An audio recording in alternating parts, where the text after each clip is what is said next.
everyone, today we're going to be doing a video called What If the Mughal Empire, not the Mongol Empire, but the Mughal Empire, this thing, came back in 2023, and it's a very big country with a lot of opportunities to this way out and to here. So this is what we're going to be doing today. So the first country on their list is none other than Sri Lanka. Sri Lanka. Yes. I always forget about that. Forces from the Mongol Empire across into Sri Lanka as they push east. They take valuable land as they progress westward, cutting the country in two until it surrenders. Oh, then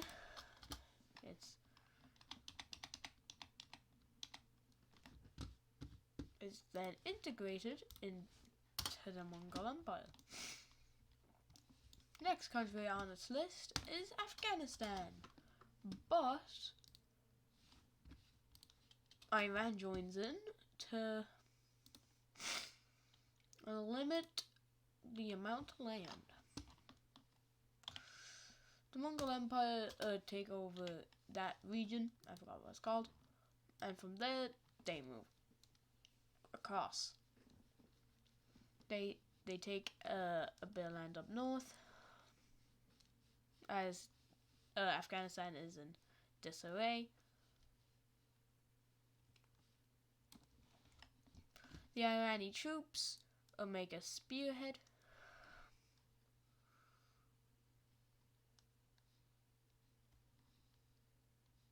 Cutting Afghanistan into two, as both countries are taking advantage of the disarray of Afghanistan. Iran makes a second spearhead surrounding a lot of the Afghanistani troops. From here, they make even more progress as they cut more Afghanistan, as they take more of Afghanistan until it surrenders.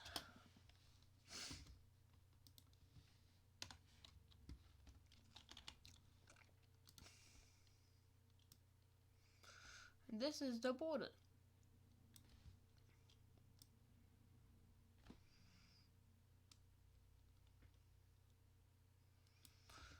They get, like what I did with the Chinese Empire video, they do get a tiny bit more land than what they are promised.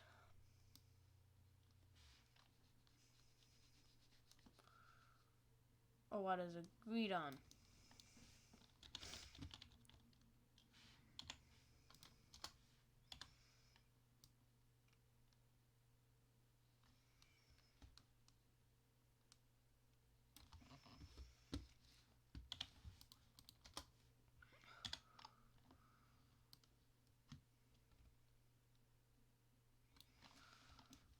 From here, the Mongol Empire takes a second.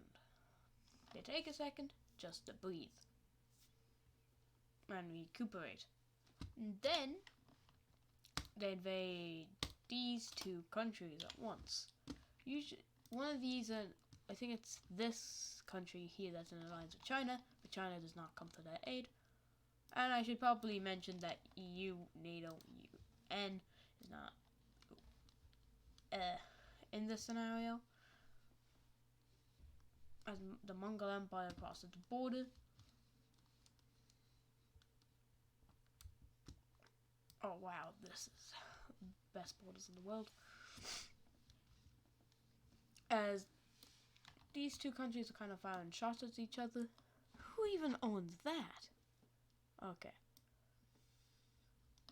But I think this is Tajikistan. Tajikistan is overrun, and Kyrgyzstan has also been overrun.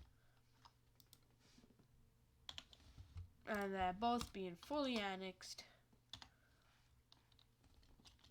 into the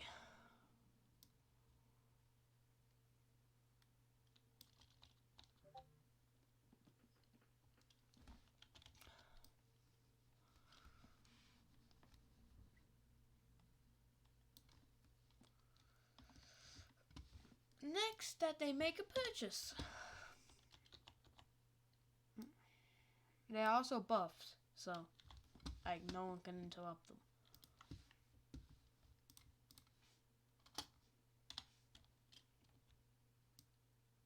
Also, this is basically impossible because of Central Asia and having Afghanistan and having Pakistan in them basically break out into several civil wars, as they're now kind of in a C shape. But next, that they're gonna go down to Myanmar.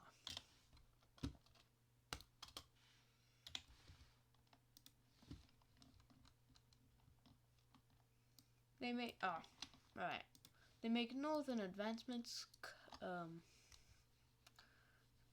Northern campaign. A country does join this time. Another country. Who could it be? It's China. Limit their expansion again.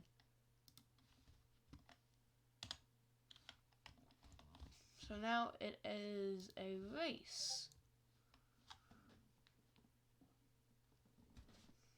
A race for land in Myanmar, as it is collapsing.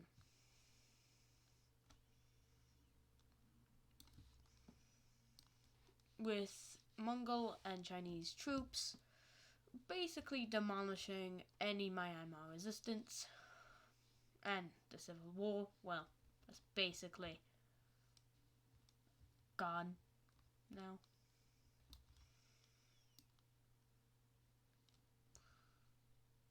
With Chinese troops basically nearly cutting off Mongol expansion.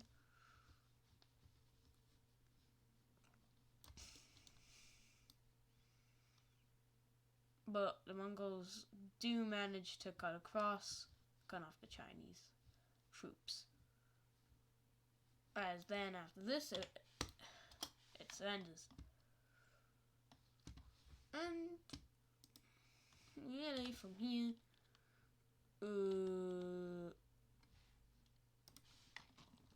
so I just have a bit of a cold today.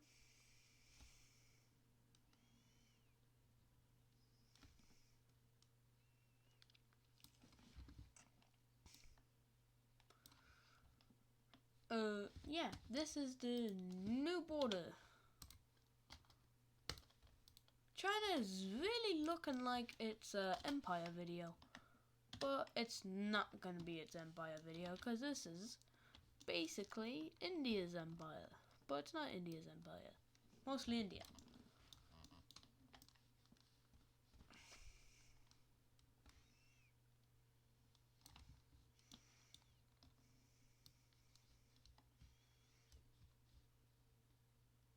Oh yeah, and basically I'm gonna ruin Myanmar's life again by doing this. This one simple action is gonna ruin their entire life, is this. They're losing all of their panhandle. And the rest of it becoming a Mongol puppet state. Well, Chinese puppet state. Basically, Mongol and Chinese puppet state, but for this, it's just gonna be a puppet state.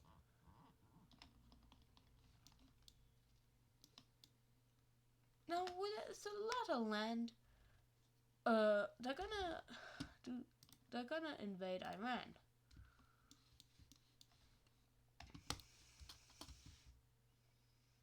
They want to do this is because, well, they need more ways to expand and tons of resources in this one area, even though they have tons of resources anyway. The Chinese actually see this, and they were just helping, well, limiting their expansion. They joined the war. Oh wait, yeah.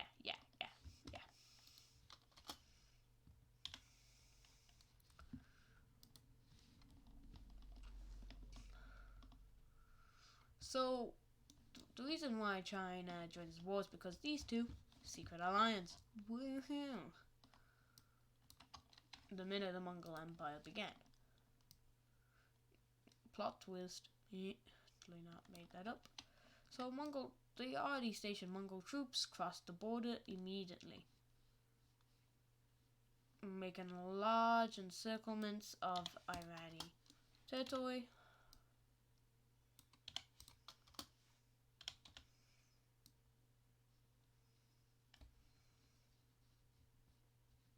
And heading into all the oil fields.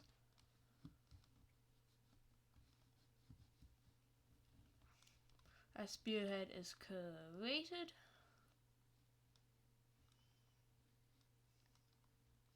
For no apparent reason.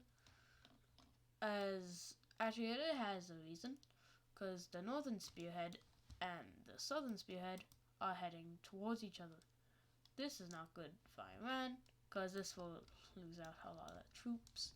So they make a campaign to try and cut this, which goes terribly wrong as they get cut and then encircled. As Mongol troops encircled those guys again and captured. They also shut down, captured this. Well, most of their resources now taken. They now rely on this side, which and now they cut Iran into two. Well, this section of Iran off from Iran. They encircle it and squeeze them out. Meanwhile, on the eastern front, Chinese troops crossed the border into the little Myanmar bit, immediately taking it out. Cutting it into two and making it surrender. As then, they crossed the border into eastern Mongol Empire. Which is very bad.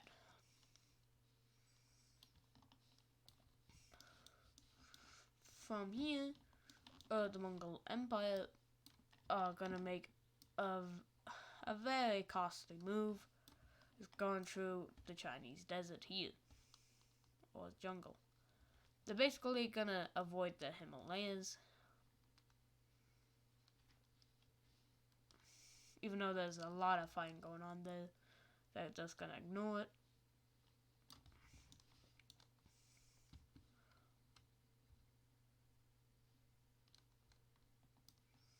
And they're gonna keep fighting.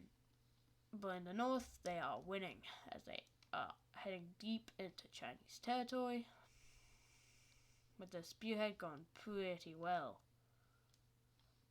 But they start making other spearheads to try and make this as stable as possible, as the Chinese military is spread out through its border, as large chunks of Chinese territory is being taken in the north.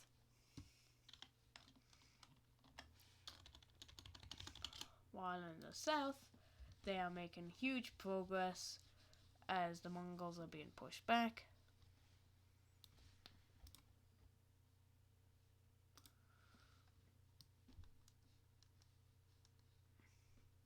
As 250,000 soldiers are encircled and captured.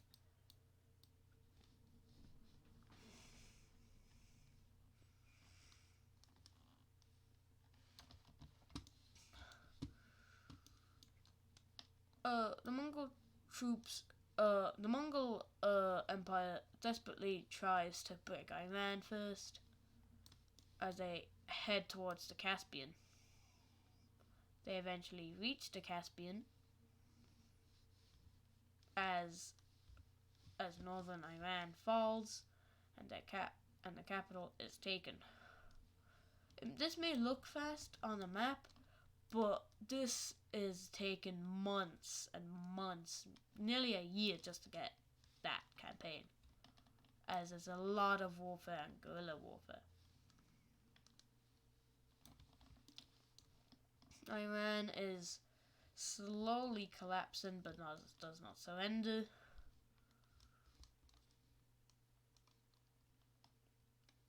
Until it gets chopped in half and it surrenders. After this, they bring back tons of soldiers and start the counteroffensive. When this counteroffensive demolishes the Chinese. It starts destroying a lot of stuff, killing a lot of soldiers as it reaches the Chinese border. The Chinese are again becoming under pressure, as even though they do make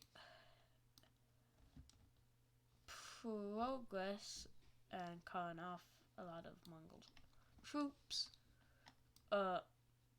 they cut them in half, and that fails, forcing a full-on retreat. From here, since it's the Chinese are retreating, sending all their troops over here, it allows for multiple divisions of troops to get over to China fast and easy, with still a front line. But this is very bad for China, as the people are not in favor of war, and they are rising up against the army, forcing them out.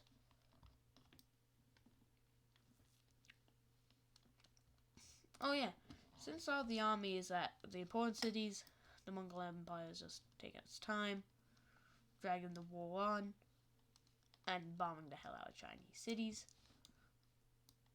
and just staying away from the coast and taking other parts of the country. Eventually, until they kind of reach Beijing, well, get close to it, they eventually surrender.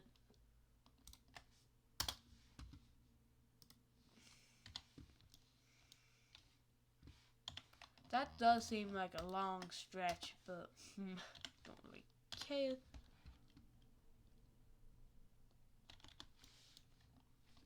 It's just for a bit of fun.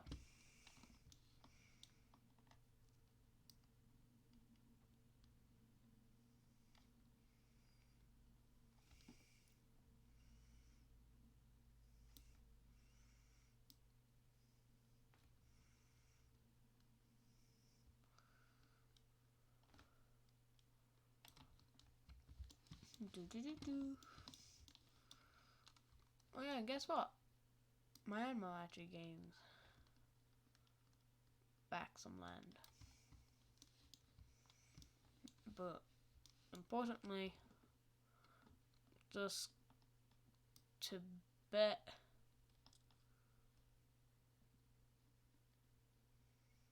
Greater Tibet.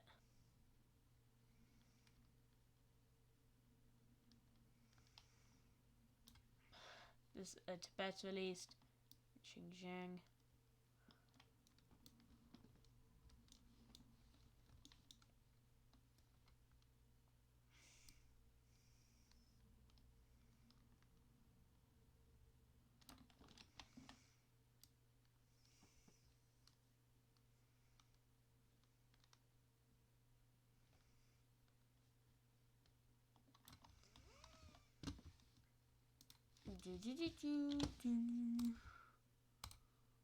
And I ran it basically back to normal. They gained land, they lost land, now they look the same.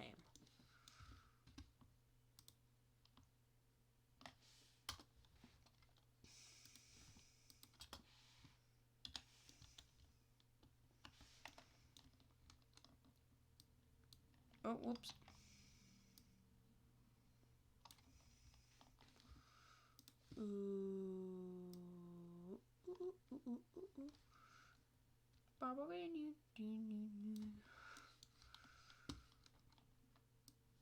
This is all basically my imagination. Do not take any of this seriously. If you are offended, and I'm sorry if you do watch this and a country you like gets invaded. I'm sorry, I'm not very good yet, but I will be keeping this. Alright, this is the end of the video. Thank you so much for the support on the last video, and if you do, please subscribe and comment below what video or what country you would like to see next. Either an empire or a what if scenario. Right. Bye guys.